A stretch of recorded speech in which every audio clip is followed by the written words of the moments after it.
Hello guys, welcome to Learn Pharmacy Tamil. So இன்னைக்கு வீடியோல வந்து பாத்தீங்கன்னா எக்ஸல் யூஸ் பண்ணி லாஸ்ட் வீடியோல பார்த்த மாதிரி எப்படி ஒரு unknown concentration கண்டுபிடிக்கிறதுன்னு பார்க்க போறோம். கான்செப்ட் சேம் தான், அதே லீனியர் ஈக்குவேஷன் தான் யூஸ் பண்ண போறோம். பட் லாஸ்ட் வீடியோல நம்ம சயின்டிஃபிக் கால்குலேட்டர் யூஸ் பண்ணிருப்போம். இந்த வீடியோல எக்ஸல் யூஸ் பண்ண போறோம். ஸோ சயின்டிஃபிக் கால்குலேட்டர் கம்பேர் பண்ணும்போது எக்ஸல் வந்து பார்த்தீங்கன்னா ஈஸி.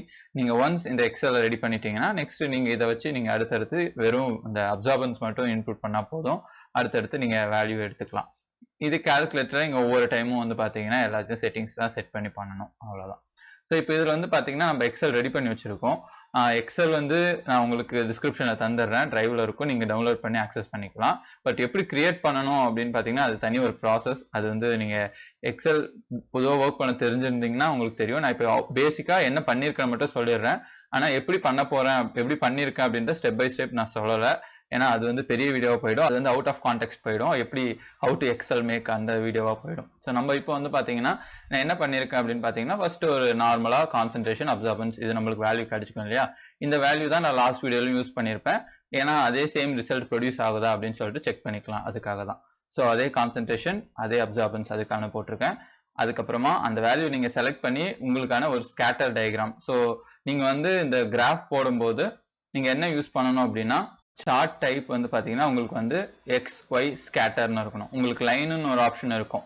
லைன்ன்ற ஆப்ஷன் கொடுத்தீங்கன்னா உங்களுக்கு வந்து பார்த்தீங்கன்னா லாஸ்ட் ஒரு 12 monthsல நீங்கள் என்ன ப்ராக்ரஸ் பண்ணியிருக்கீங்க, உங்களோட மார்க்ஸ் எப்படி இருக்குது அப்படின்னு சொல்லிட்டு ஒரு ட்ரெண்ட் அனாலிசிஸ் பண்ணுறதுக்கு தான். ஆனால் எக்ஸ் ஒய் ஸ்கேட்டர் தான் வந்து பார்த்தீங்கன்னா ரெண்டு அதாவது ஒரு டிபெண்டன்ட் வேரியபிள் ஒரு இண்டிபெண்டன்ட் வேரியபிளை அதோட கோரிலேஷன் கண்டுபிடிக்கிறதுக்காக யூஸ் பண்ணக்கூடிய சார்ட் தான் வந்து இந்த எக்ஸ் ஒய் ஸ்கேட்டர். அதை கொடுத்துட்டீங்கன்னா உங்களுக்கு வந்து அதில் இந்த ஆப்ஷன் கொடுத்தீங்கன்னா எஃபெக்டிவாக இருக்கும். எல்லாமே சேம் ரிசல்ட் தான் ப்ரொடியூஸ் பண்ணும்.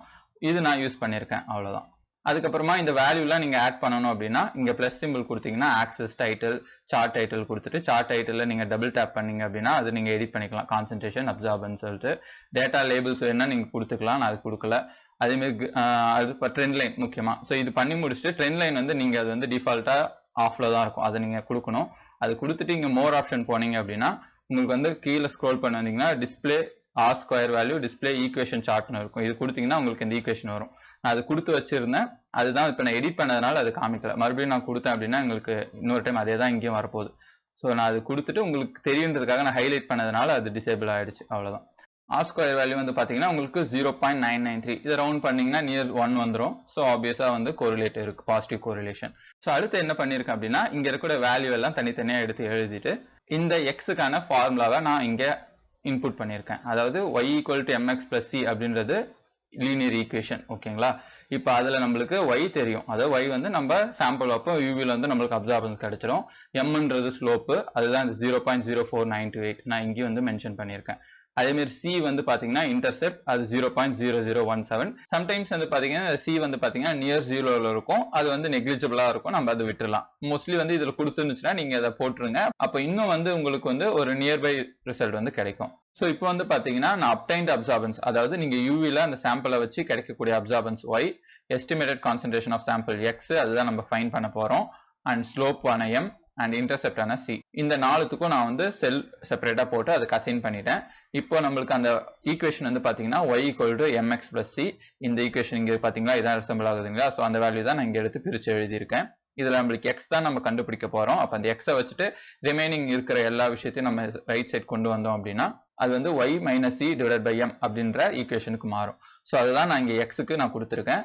எக்ஸோட ஃபார்முலா பாத்தீங்கன்னா L3 minus L6 divide by L5 இருக்கு. அதாவது L3 அப்படின்றது அப்சார்பன்ஸ் y மைனஸ் L6 அப்படின்றது intercept c divided by L5 ஆன ஸ்லோப் m.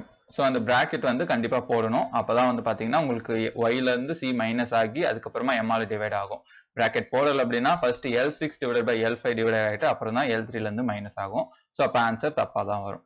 ஸோ இந்த ஃபார்முலா தான் இப்போ நான் இது போட்டு முடிச்சிட்டேன். இப்போ நம்ம ஒரு கிராஸ் செக் பண்ணி பார்ப்போம். இப்போ வந்து கான்சன்ட்ரேஷன் வந்து பாத்தீங்கன்னா 10 மைக்ரோகிராமுக்கு நம்மளுக்கு வந்து அப்சார்பன்ஸ் வந்து பாத்தீங்கன்னா 0.481. அதை நம்ம இங்க கொடுப்போம் 481. ஸோ 9.742 வந்திருக்கு. ஸோ 10க்கு நியர்பை. இதை நான் சிங்கிள் டிஜிட்டா கன்வெர்ட் பண்ணா எனக்கு 10 வந்துடும். அதே மாதிரி நான் 0.325 அதாவது 6 மைக்ரோகிராமுக்கு நான் போடுறேன். அதை நான் சிங்கிள் டிஜிட்டா கன்வெர்ட் பண்ணா இப்போ 6 வருமா அப்படின்னு கேட்டீங்கன்னா இல்ல 7 வந்துடும். பட் ஆனா அது டெசிமல்ல பார்க்கும்போது 6.5 இருக்கு. ஸோ இந்த டிஃபரன்ஸ் வந்து பாத்தீங்கன்னா கண்டிப்பா இருக்க தான் செய்யும். ஏன்னா இது எஸ்டிமேட்டட் வேல்யூ தான். எக்ஸாக்டா வந்து இதுல இருக்கிறதா இதுல ரிஃப்ளெக்ட் ஆகணும் அப்படின்னு கிடையாது. ஏன் அப்படின்னா நீங்க இதே 6 மைக்ரோகிராம் சாம்பிளை திருப்பி நீங்க யூவில வச்சு எடுத்தீங்கன்னா அதே 0.325 வருது, கம்மி தான். ஒன்னு 0.32 வரலாம், இல்ல 0.320 வரலாம், இல்ல 0.329 கூட வர சான்ஸ் இருக்கு. ஸோ இந்த எரர் வந்து பாத்தீங்கன்னா நிறைய விஷயத்தினால அஃபெக்ட் ஆகும். ஸோ அதை வந்து நம்மளால தவிர்க்க முடியாத ஒண்ணு. பட் ஆனா இது எல்லாமே வந்து சின்ன சின்ன எரர்ஸ், ரொம்ப மைன்யூட் எரர்ஸ், நெக்லிஜிபிளான ஒண்ணு.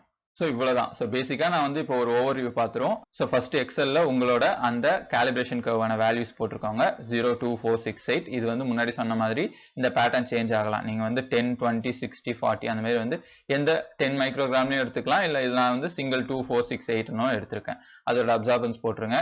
இந்த வேல்யூவை நீங்க செலக்ட் பண்ணணும். முக்கியமான விஷயம் 0ல இருந்து செலக்ட் பண்ணணும்.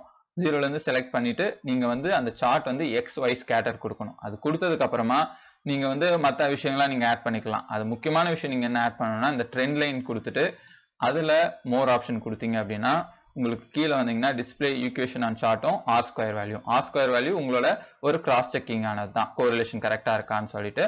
And display equation and chart அந்த ஆப்ஷன் தான் உங்களுக்கு அந்த y = mx + e லீனியர் ஈக்குவேஷனை தரும்.